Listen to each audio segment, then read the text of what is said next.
Allahu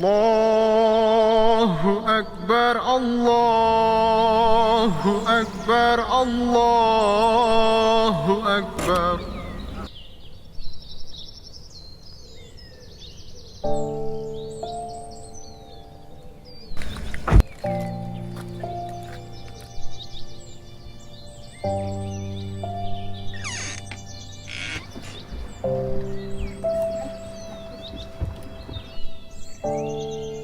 Assalamualaikum.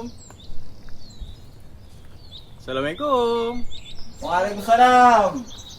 Ya, Meh? Ada apa, Meh? Siap balong. Eh? Balong. Ambil ada bawa ada sikit ni untuk balong. Apa ni, Meh?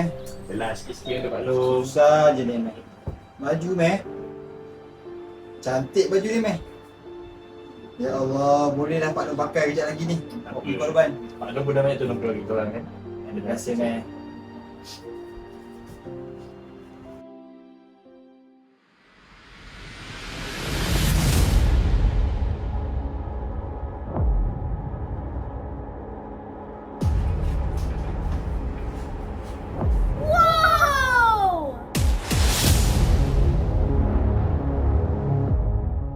Okey, jom kita pergi cek lembu.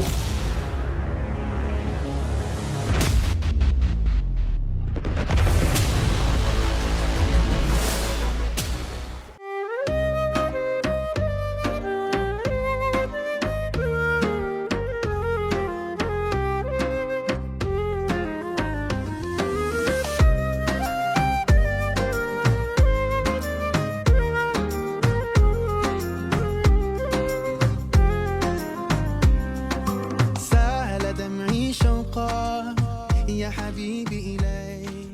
Amir. Senang. Seorang je kan? Mana Pak Long? Berdua tadi, Pak Long kat sana dengan Tok Ketua tengah borak-borak. Oh, lawa baju korang. Selesa je pakai. Alhamdulillah, selesa setakat ni Cik Senang.